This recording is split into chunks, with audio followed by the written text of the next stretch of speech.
வணக்கம். என் பேர் டி சத்யநாராயணன்.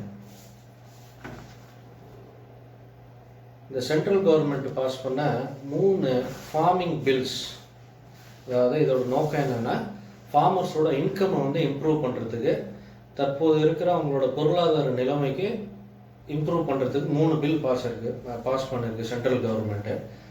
அது என்னென்ன பில்லுன்னு பார்ப்போம். த farmers produce trade and commerce bill 2020, promotion and facilitation. So farmers விளைவிக்கிற பொருளை அதோட உற்பத்தி பண்ணுற பொருளை எப்படி அவங்க ட்ரேடு பண்ணலாம், எப்படி காமர்ஸ் பண்ணலாம் த்ரூ வேரியஸ் பிளாட்ஃபார்ம்ஸ், அவங்களுக்கு அந்த ஃப்ரீடம் கொடுக்குது, அந்த ஃபெசிலிட்டேட் பண்ணுது அவங்க ப்ரொடியூஸ் பண்ணுற உற்பத்தி பண்ணுற பொருளை.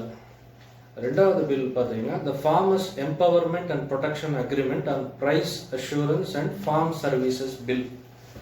ஸோ இது என்ன பண்ணுதுன்னா, எப்படி ஒரு ஃபார்மர் அவர் விளைவிக்கிற பொருள், அதாவது தமிழ்நாடு, ஆந்திரா, எந்த மாநிலம் வாரியாக இல்லாமல் ஒரு இந்திய நாட்டில் இருக்கிற ஒரு எந்த மூலையில் இருக்கிற ஒரு ஃபார்மரும் எப்படி அவர் ப்ரொடியூஸ் பண்ணுற அக்ரிகல்ச்சர் ப்ராடக்ட் எப்படி அவர் விற்கலாம், அந்த எண்டு கஸ்டமருக்கு எப்படி போய் சேர்த்துக்கலான்ற ஃப்ரீடம், டோட்டல் ஃப்ரீடம் அவரோட கண்ட்ரோலில் கொடுக்குது இந்த பில்லு. மூணாவது பில் பார்த்தீங்கன்னா த எசென்ஷியல் கமாடிட்டிஸ் பில்லு 2020.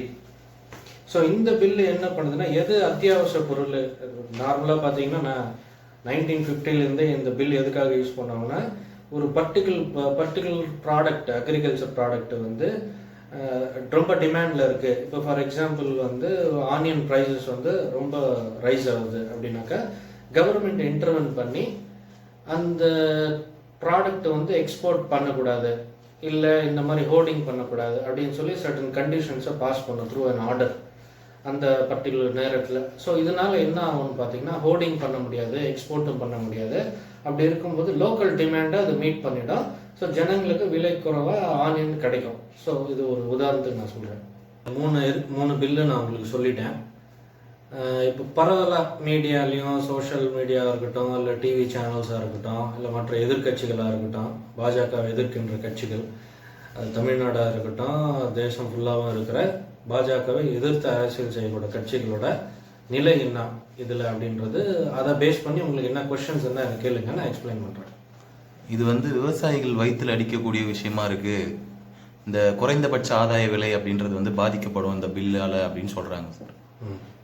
இதுதான் முக்கால்வாசி நிறைய எதிர்கட்சிகள் சொல்கிற ஒரே கருத்து இதுதான். சரி, இப்போது நான் என்ன சொல்கிறேன்னா, மினிமம் சப்போர்ட் ப்ரைஸ். இந்த மினிமம் சப்போர்ட் ப்ரைஸ் என்ற கான்செப்ட் பார்த்தீங்கன்னா, இது எப்படி வருதுன்னா, இந்த கம்யூனிஸ்ட் திங்கிங், இந்த இடதுசாரிகள் இருக்காங்க இல்லையா, உலகம் ஃபுல்லாக இந்த கம்யூனிஸ்ட் பார்ட்டிஸ் எப்படின்னு இவங்களுடைய அரசியல் தத்துவமே எதை பேஸ் பண்ணியிருக்குன்னா, ஸ்டேட் இன்டர்வென்ஷன். இப்போ ஒரு கவர்மெண்ட்டு, ஒரு ஸ்டேட்டு, ஒரு நாடை ரூல் பண்ணுதுன்னா, ஸ்டேட் இன்டர்வென்ஷன் பண்ணாதான் மக்களுக்கு நல்லது நடக்கும்ன்றது அவங்களுடைய அரசியல் சித்தாந்தம். இந்த கம்யூனிஸ்ட்டுக்கு ரைட் எக்ஸ்ட்ரீம் ஆப்போசிட் பார்த்தீங்கன்னா கேபிட்டலிஸ்ட் கண்ட்ரிஸ், அமெரிக்கா, நம்மளுக்கு தெரிஞ்ச நாடுகள் அமெரிக்கா, யூகேன்னு சொல்லலாம். இந்த மாதிரி நாடுகளில் பார்த்தீங்கன்னா மார்க்கெட் ஃபோர்ஸஸ்க்கு அவங்க விட்டுருவாங்க. ஸோ ஸ்டேட் இன்டர்வென்ஷன் ரொம்ப கம்மியாக இருக்கும். ஸோ மார்க்கெட்டே ஒரு பொருளோட விலையை நிர்ணயிக்கும். அதை எப்படி நிர்ணயிக்கும்னா, based on its demand. So மார்க்கெட்டே முடிவு பண்ணிக்கும். ஸோ இந்த ஸ்டேட் இன்டர்வென்ஷன்ன்ற ஒரு கான்செப்ட்லேருந்து வர விஷயம் தான் பார்த்தீங்கன்னா இந்த மினிமம் சப்போர்ட் ப்ரைஸ், எம்எஸ்பி, குறைந்தபட்ச அந்த உத்தரவாதம் கொடுக்குறது அரசு. ஸோ நான் என்ன கேட்குறேன்னா, இப்போ இது வந்ததுனால எனக்கு மினிமம் சப்போர்ட் ப்ரைஸ் அடி வாங்கும், விவசாயி பாதிக்கப்படுவான், அவர் வயிற்றில் அடிக்கிறாங்கன்றது எதிர்கட்சிகளோட கருத்தாக இருக்குது. சரி, நம்ம ஒரு நிமிஷத்துக்கு அது உண்மையாகவே வச்சுக்குவோம், அவங்க சொல்கிறது உண்மைன்னு நம்ம அசியூம் பண்ணிக்கலாம். இப்போ நான் என்ன கேட்குறேன்னா, இந்தியாவுக்கு சுதந்திரம் 1947 வந்தது இல்லையா?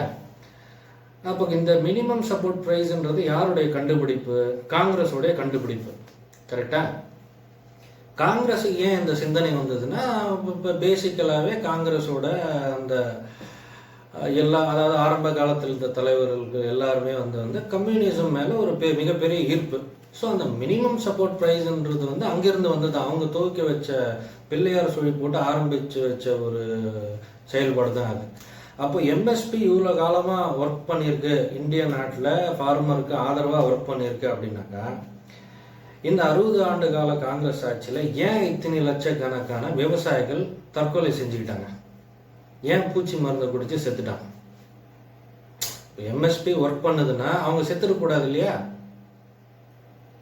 ஸோ பேசிக்கலாக நான் என்ன சொல்கிறேன்னா, இந்த minimum support price which is fundamentally a concept of communist thinking, இது வந்து ஒரு ஃபெயில்டு கான்செப்ட். இது ஒரு தோல்வியற்ற ஒரு கொள்கை. அது இப்போ கம்யூனிஸ்ட் இந்த மாதிரி ஸ்டேட் இன்டர்வென்ஷன் தான் வந்து ஒரு மிகப்பெரிய நல்லது பண்ணோம் மக்களுக்கு அப்படின்னாக்கா, உலகத்தில் இன்னைக்கு ஃபுல்லாகவே கம்யூனிஸ்ட் நாடுகள் தான் ஆட்சி செலுத்தியிருக்கணும்.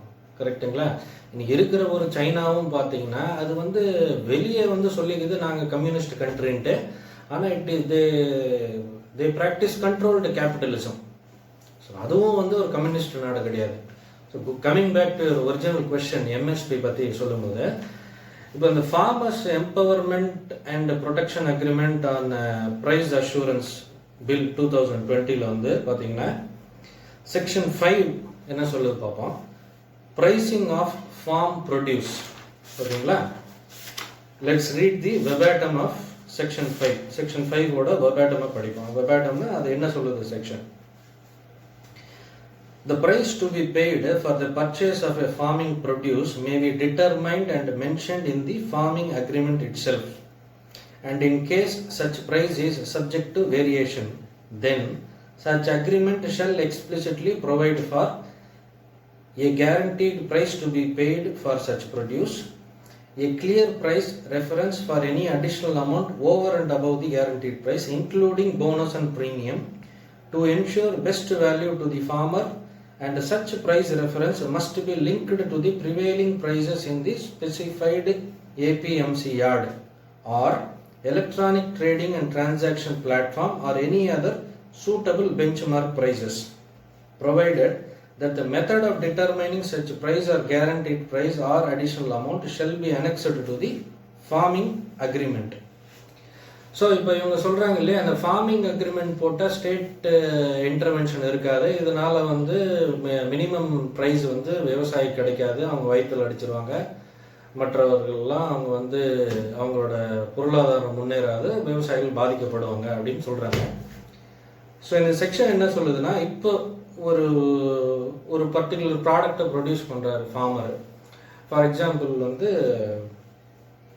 நம்ம கொய்யாக்காவை எடுத்துக்கோம். கொய்யாக்கா வந்து இது வந்து ஒரு எக்ஸாம்பிள் தான். இதே வந்து மெயின் ஆப்ஜெக்ட் ஆஃப் ரெஃபரன்ஸாக பேசக்கூடாது, நம்ம புரியணுன்றதுக்காக இந்த பாயிண்ட்டை சொல்கிறேன். எதுக்காக நான் சொல்கிறேன்னா, இங்கே ஒரு வார்த்தையை பயன்படுத்திருக்காங்க, in case such price is subject to variation. அதாவது ஒரு பொருள் வந்து பர்டிகுலர் காலத்தில் அதுக்கு ஒரு ப்ரைஸ் இருக்கும், ஆனால் மற்ற காலத்தில் அதுக்கு வந்து விலை கம்மியாக இருக்கும். நிறைய உதாரணம் இருக்குது. ஸோ ஒரு பர்டிகுலர் ப்ராடக்ட் இந்த மே ஜூன் மாதத்தில் டிமாண்ட் இருக்குது, விவசாயி ப்ரொடியூஸ் பண்ணுறாரு. ஜூலை ஆகஸ்ட் வந்துருச்சு, அவுட்புட் வந்துருச்சு, ஆனால் அந்த நேரத்தில் அந்த பொருளுக்கு டிமாண்ட் இல்லை, கம்மியாக இருக்குது. ஸோ 10 ரூபான்னு அக்ரிமெண்ட் போடுறோம், ஆனால் அது விளைந்து நம்ம ஃபார்மர் கையில் அந்த பொருள் வரத்துக்குள்ள அது 5 ரூபாவை குறைஞ்சிடுது. அப்போ இது லாஸ் தானே அப்படின்னு நம்ம நினைக்கலாம். ஆனால் ஃபார்மிங் அக்ரிமெண்ட் போடும்போது யார் அந்த கான்ட்ராக்டரோ அப்போவே இந்த மாதிரி ப்ரைஸ் வேரியேஷன் இருக்குது, based on climatic conditions, particular ப்ராடக்ட்டுக்கு ப்ரைஸ் கம்மியாகும்ன்ட்டு முன்கூட்டியே அதை எதிர்பார்த்து அந்த அக்ரிமெண்ட்டில் அந்த கண்டிஷனை முன்னாடியே சேர்த்துட்டா அந்த பர்டிகுலர் ப்ரைஸை ஃபார்மருக்கு டெஃபினட்டாக கிடைச்சிடும். இப்போ இந்த மாதிரி வந்து விவசாயிக்கே முழு சுதந்திரம் கொடுக்கறதுனால அவர் விளைவிக்கிற பொருளை அவரே விலையை நிர்ணயிச்சு அவரே விற்று அவரே காசை வாங்கிக்கலாம்ன்ற முழு சுதந்திரம் வர்றதுனால இந்த எம்எஸ்பின்ற பேரை வச்சுக்கின்னு விவசாயிகளை ஓட்டுக்காக ஏமாத்துற இந்த வழி வந்து இன்னையோட முற்றுப்புள்ளி வைக்கிறாரு நம்ம பாரத பிரதமர் நரேந்திர மோடி அவர்கள். ஏன் அப்படின்னு பார்த்தீங்கன்னா, பல மாநிலங்களில் இந்த ரீஜனல் பார்ட்டிஸு எம்எஸ்பின்ற பேரில் கரெக்டாக எலெக்ஷன் வரத்துக்கு ஒரு 6 மாதம் முன்னாடியோ இல்லை பிரச்சாரத்துலையோ என்ன சொல்லி பண்ணுறாங்க, நான் ஜெயிச்சேன்னா எம்எஸ்பி ப்ரைஸும் உங்களுக்கு கேரண்டி பண்ணுறேன், சுகர் கேனாக இருக்கட்டும், மற்ற கிராம்ஸாக இருக்கட்டும், இல்லை சீரியல்ஸாக இருக்கட்டும், இல்லை நம்ம ஆயில் ப்ராடக்ட்ஸாக இருக்கட்டும், ரைஸாக இருக்கட்டும், நான் வந்து உங்களுக்கு எம்எஸ்பி கொடுக்குறேன்ட்டு கேரண்டி பண்ணுறாங்க. அவங்க எம்எஸ்பி எப்படி கேரண்டி பண்ணுறாங்க, அதாவது அன்ரியலிஸ்டிக் ஃபிகரை மென்ஷன் பண்ணுறாங்க டியூரிங் கேம்பெயின். அது ஜெயிச்சு வந்தவுடனே அந்த எம்எஸ்பியை டச் பண்ண மாட்டாங்க. ஏன்னா அவங்களுக்கு தெரியும் எம்எஸ்பி அந்த மாதிரி அவங்க எப்படி ப்ராமிஸ் பண்ணாங்களோ கேம்பெயினில் சொன்ன விலையை வந்து அரசுக்கு வந்த பிறகு அதை கேரண்டி என்ஷூர் பண்ண அந்த விலையில் அவங்க ப்ரொக்யூர் பண்ணாங்கன்னா மார்க்கெட்டு டீஸ்டெபிளைஸ் ஆகிடும், வாங்கின விலைக்கு அவங்க விற்க முடியாது, கவர்மெண்ட்டுக்கு தான் நஷ்டன்றது அவங்களுக்கு தெரியும். இருந்தாலும் கூட இந்த எம்எஸ்பின்ற ஒரு விஷயத்தை வந்து ஆசை வார்த்தைகளை காட்டி விவசாயிகளை ஓட்டுக்காக ஏமாத்துற விஷயம் இன்றுடன் முற்றுப்புள்ளி வைக்கிறார் நமது பாரத பிரதமர் நரேந்திர மோடி. இது பாஸ் பண்ணிட்டோன்றதுக்காக எங்கேயுமே வந்து எம்எஸ்பி நாங்கள் கொடுக்க மாட்டோம்னு அரசாங்கம் எங்கேயுமே சொல்லலை, இது பில்லுலையோ எங்கேயுமே சொல்லலை. ஒன்று. ரெண்டாவது வந்து அதாவது அரசாங்க கொள்முதல் மையங்களும் நாங்கள் கொள்முதல் பண்ணுற மையங்களையும் நாங்கள் மூடிடுவோம்னு எங்கேயுமே சொல்லலை. இது வந்து ஒரு it's a positive step towards assuring self reliance to the farmer for his income. அதாவது வருங்காலங்களில் ஒரு விவசாயி அவர் ப்ரொடியூஸ் பண்ண பொருளை அவரே விற்று அவரே காசு வாங்கிட்டு யாரோட இன்டர்வென்ஷன் இல்லாமல் அவரே சுயமாக சம்பாதித்து பொருளை இண்டிபெண்ட்டாக விலையை நிர்ணயித்து தன்மானத்தோட வாழறதுக்கான முதல் பாசிட்டிவ் ஸ்டெப்பு தான் இது. ஏன்னா எத்தனை சினிமாவில் தான் நீங்கள் டைலாக் பேசினே இருப்பீங்க, விவசாயி பொருளை விலை வைக்கிறான் ஆனால் விலை அவன் நிர்ணயம் பண்ணல, டைலாக் பேசினே இருக்கிறதுக்கு வந்து டைலாக் சினிமாவில் பார்க்குற அளவுக்கு தான் வச்சுருக்காங்க நம்ம அந்த ரீஜனல் பார்ட்டிஸ். ஆனால் முதல்ல அந்த சினிமா டைலாக நிஜமாக்குற அளவுக்கு உண்மையான ஸ்டெப் எடுத்திருக்காரு நம்ம பாரத பிரதமர் நரேந்திர மோடி. அடுத்த கொஸ்டின் என்னங்க? இப்போ இந்த பில்ஸால வந்து கார்ப்பரேட் ஆதிக்கம் இந்த விவசாயத்துறையிலும் அதிகமாயிடும் அப்படின்னு சொல்றாங்க. இல்லை, நான் என்ன சொல்றேன்னா, ஒரு கார்ப்பரேட் வந்து ஒரு நாட்டில் வந்து இருக்கு அப்படின்னாக்கா கார்ப்பரேட்ஸ் வந்து ஒரு தீண்டத்தகாத ஒரு என்டிட்டியாவோ தீண்டத்தகாத பொருளாக பார்க்கறது முதல்ல நம்ம நிறுத்திக்கணும். இந்த ஒரு கண்ணோட்டம் கூட இந்த கண்ணோட்டமே பார்த்தீங்கன்னா கார்பரேட்டை வந்து ஒரு வில்லனா ஒரு எனிமியா பார்க்கறதுக்கான இந்த கலாச்சாரம் இருக்கு இல்லையா, இதை நம்மளுக்கு கற்றுக் கொடுத்தது யாருன்னு பார்த்தீங்கன்னா இந்த இடதுசாரி சிந்தனை உள்ள ஆளர்கள் தான். இந்த கம்யூனிஸ்ட் திங்கிங் தான் கார்பரேட் வந்து is an enemy of a நேஷனாக கன்வெர்ட் பண்ணிட்டாங்க. Corporate is not an enemy of a nation. Corporate also has its role in nation building. ரெண்டாவது, இப்போ கார்பரேட் வந்தால் இதெல்லாம் வந்து ஆதிக்கம் பண்ணிடுவாங்க, அவங்களே வந்து விவசாயிகளை ஒடுக்கிடுவாங்க, விவசாயிகளுக்கு வந்து வயிற்றில் அடிச்சிருவாங்க அப்படின்றது உண்மையாக இருந்தால், அதாவது இப்போ இவங்க இந்த மாதிரி சொல்கிறவங்களுக்கெல்லாம் எங்கிருந்து இந்த பவர் இருக்குது, ஃப்யூச்சரை ப்ரெடிக்ட் பண்ணுற பவர் இவங்களுக்கு யார் கொடுத்தா? இவங்க என்ன ஜோசியம் பார்க்குறாங்களா, இல்லை இவங்களுக்கு அஸ்ட்ராலஜி தெரியுமா, இல்லை எப்படி? இது ஃபஸ்ட்டு இது தெரியணும்.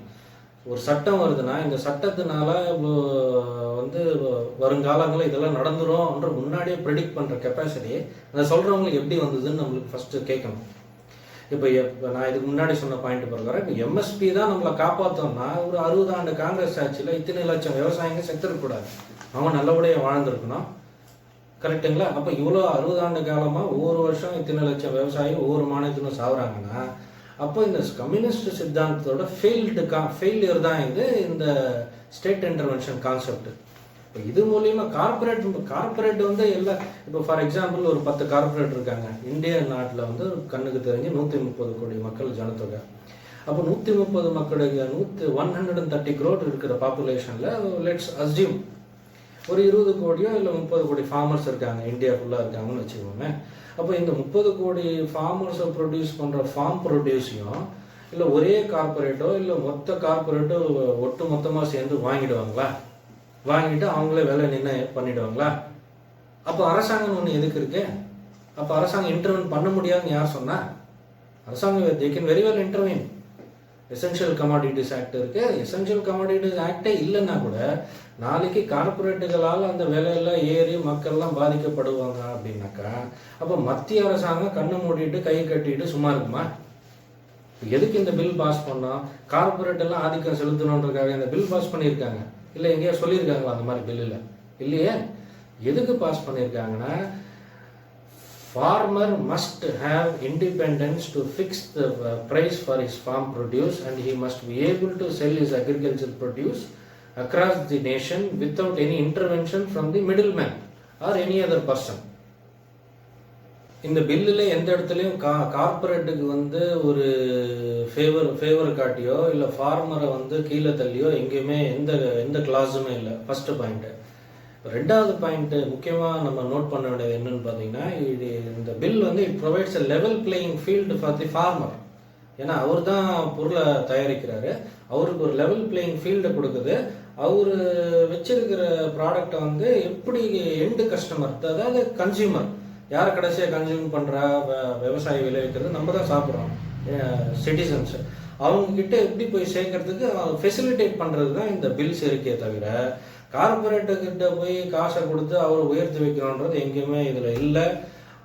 இதில் இன்னொரு பிரச்சனை என்னன்னு பார்த்தீங்கன்னா, இங்கே எதிர்க்கிறவங்க ஒரு without any specific objection to these bills சும்மாவே இது வந்து விவசாயிகளை பாதிக்குது, விவசாயிகளை பாதிக்குது, விவசாயிகளை பாதிக்குது அப்படின்னு சொன்னால் மாத்திரம் அது வந்து உண்மையாயிடாதுன்றது என்னுடைய கருத்து.